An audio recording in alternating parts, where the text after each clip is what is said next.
50 years ago today, American astronauts landed on the moon. We will speak with astronaut Michael Collins, who accompanied Neil Armstrong and Buzz Aldrin on that historic Apollo 11 mission, and we'll ask him about his role piloting the command module and where he sees our space program headed on this episode of JFK 35. And so, my fellow Americans, ask not what your country can do for you, ask what you can do for your country.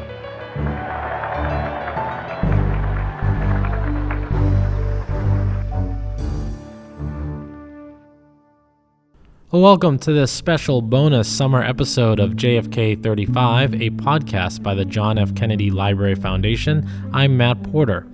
In celebration of the 50th anniversary of the moon landing and President Kennedy's vision that launched the effort, the JFK Library hosted a space summit where extraordinary groups of scientific and business pioneers gathered to discuss the legacy of JFK's moonshot and what lies ahead for the future of space exploration. In this episode, my co-host Jamie Richardson and I spoke with Apollo 11 astronaut Michael Collins about his experience flying to the moon and his thoughts on the future of men and women in space. We'll take you to that interview right now. Well, the first thing we want to talk to you about is your time with the Apollo program. Can you describe your role in that Apollo 11 mission for us? Well, I was kind of the base camp operator, you could say. I was in an orbit 60 miles in a circle overhead while Neil Armstrong and Buzz Aldrin walked upon the moon, and they needed to come back to my command module, Columbia, so I could take all three of us and come home. So that was my primary function. But, the thing was kind of put together to be operated by three people most of the time. So we just sort of didn't exactly toss coins for it, but, you do this and I'll do that, and we can let Buzz take care of the other sort of an arrangement. So what was it like on that mission, especially knowing that it might be the historic first time a man would walk on the moon in that particular mission? Well, I think any flight to the moon is a long and delicate daisy chain sort of events. All the way up, you have certain key points, certain things, certain tasks that have to be done exactly on time, and so forth. So, unfortunately, it's never, at least it was never with me, a time for great relaxation or congratulating everyone, myself and the other two, on everything we had done. At a certain point there, we were always, to the contrary, looking to what is coming just ahead, and so it was a nervous kind of an 8-day trip. But fortunately, our machinery worked just extremely well, absolutely as advertised, maybe even a little bit better, and that made our job a lot easier. But it was still tense and not a very relaxing situation. And this is Jamie here. So you wrote the autobiography Carrying the Fire a few years later, which covers your time as a test pilot in the Air Force and with NASA as an astronaut. What led you to write this book? Well, I don't know. That's a good question. Why do writers write books? Mm-hmm. I think you get kind of an itch inside you, and you think, gee, I ought to somehow not lose track of all these nice things that have happened to me. And so the way you not lose track is to scribble them down on a little yellow notepad, and the next thing you know, you think, God, I ought to organize that a little bit more, and you sort of come around to creating the notion of a book and filling in some of the squares and kind of going on from there. At least that was my thought process. It was nothing that I really sat down one day and say, I am going to write a book. Well, in that book, from what I've heard, is sometimes being read by current astronauts, sort of as a lesson. How do you feel that that's being used by astronauts now and potentially in the future? Well, I always tell them, hey, don't read that smut. No, I'm thrilled if anyone of that ilk, of that time coming into the space program wants to read about what it was like for me coming into it and going on through the years. It was a fascinating job, and gosh knows they don't need me to tell them how to go about doing it. But if they want one version of it, well, I'm glad they remember the old book. When you were here on June 19th, you got the question that astronauts are sometimes held up as heroes for many in their imagination, but you kind of said on June 19th that you don't like being called a hero. Why is that? Well, I think our concept of heroism has gotten warped and twisted over time. The other day, I heard two people talking. Oh, did you hear Fred on that talk show the other night? Oh, what he said! He was so brave. He is my hero. Well, I go back to the terminology labored through and printed out by the Committee on the Congressional Medal of Honor, which said that the recipient should be someone who has performed duty, whose performance was above and beyond the call of duty. And, we astronauts are pretty good. We did our jobs very well, but that's what we've been hired on to do. We did not perform above and beyond the call of duty. We have plenty of heroes in our everyday life. I think you can probably find one, a nurse in an emergency ward doing one thing or another that's above and beyond the call of duty, but not astronauts. I would definitely not put astronauts any way, shape, or form in the in that category of being a quote a hero. It's a hard worker.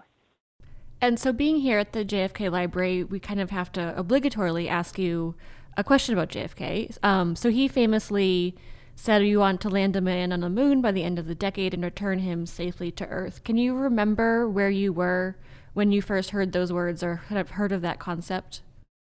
I don't remember. Did we have a Kennedy Library at that time? No, I don't think so. I would have been in the Kennedy Library listening, I hope, to hear those words. But no, unfortunately, I cannot remember where I was.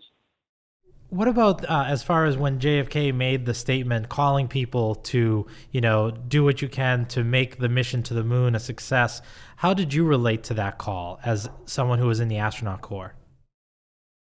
I thought that President Kennedy's speech, that short speech, was a masterpiece of direct simplicity. It told us what we had to do, and it told us when we had to do it, and we just had to figure out and insert the how we were going to do it. But it was of immeasurable value to us as we went about our daily labors. We'd get people behind on their schedule, and we'd beat them up a little bit about President Kennedy said this, and we're going to do by the end of the decade, and it's coming up soon, and you've got to do this better on the other, and we don't have enough money. Yes, you can find the money. And so on, little by little, we used Kennedy's words over and over and over again, and it was just a remarkably wonderful mandate for us. Speaking about then and now, many of the early astronauts, the Gemini, the Apollo programs, were all men. Now we see more diverse astronauts, women astronauts, Black, Latino, Asian astronauts from all over the world. How do you feel that has that diversity improved space program, not only in the U.S., but for the global space program? I've often wondered. I haven't gone back to Houston, where I lived as an astronaut, to ask the current crop down there. But I would guess if I asked, hey, how are the women astronauts doing? I would bet some money that the answer would be doing about like the men, only a little bit better. I think women are absolutely as qualified as men to do that job, and if they sort of have a little additional pressure put on them because they are women and they are representing a minority point of view, that's a further incentive for them to do even better. So my guess is if you go down and ask NASA today, well, I don't know if you could ask NASA the bureaucrats, but ask NASA the people who know astronauts today, I'd guess it'd go about 51-49% women over men. In the early 1960s space race, it was really important to beat the Soviets to the moon and to have the supremacy. But now we see with the International Space Station, there's people from all over the globe working together for some united causes. So how has that changed sort of the view of space exploration, and how has that benefited all of us? When we were in the midst of the Apollo program, we felt to some extent we were in competition with the Soviet Union. We knew that they had a space program and that they'd had a sound foundations on it going back as 100 years or so with Konstantin Tsiolkovsky. So we respected them as competitors, but if anything, the broader the input, the better the product is apt to be. Yeah, as someone who went to the moon, and now people are talking about going back to the moon, or the next destination being Mars. Where do you would like to see the space program headed? Do you want us to head back to the moon, or do you think we should just go straight to Mars or somewhere in between? What are your thoughts as someone who has actually been to the moon? I think that the amount of study that's gone into this latest national program on going back to the moon and forming various ellipses of that point in the direction of Mars and using the resources of the moon, all of that has been clearly thought through. But my friend Neil Armstrong, for example, who was a lot better engineer and planner than I was, thought that there were enough gaps in our knowledge about Mars that it would be advantageous to fill some of those chinks with precursor missions at the moon. But I look at all those experts and I say, no, I don't agree. I'd like to go direct Mars, you could call it if you want, the JFK Mars Express, just as President Kennedy told us to the moon by the end of the decade. I'd like to see someone tell us to Mars by the end of some decade, and use all our resources in going directly. And I would definitely bypass the moon. I don't think it's necessary to stop over there. And we just wanted to ask one last question before we let you go. How did going to the moon change your perspective of Earth? It's such a dramatic and exciting endeavor you did. How did that change the way you look at things? Going to the moon was seeing the moon up close was marvelous, but compared to the view of the Earth, I thought the moon was nothing.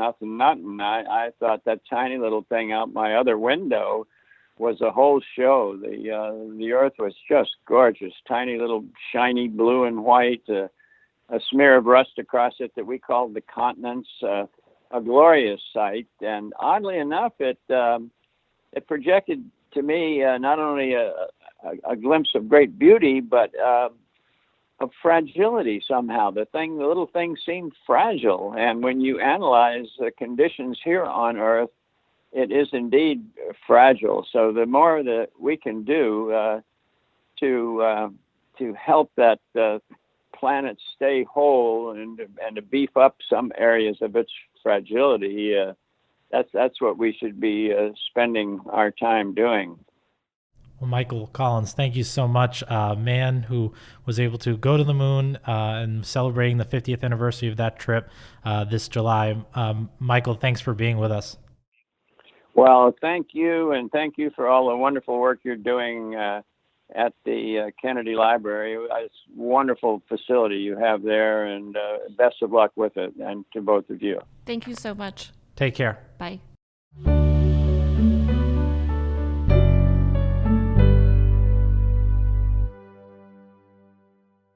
Well, thank you for listening to our special interview with astronaut Michael Collins. If you have questions or story ideas, email us at jfk35pod@jfklfoundation.org or tweet at us at JFK Library using the hashtag JFK35. You can also follow us on Facebook and Instagram, and if you liked what you heard today, please consider subscribing to our podcast or leaving us a review. Thank you for listening, and stay tuned for a couple more space special episodes coming up next week.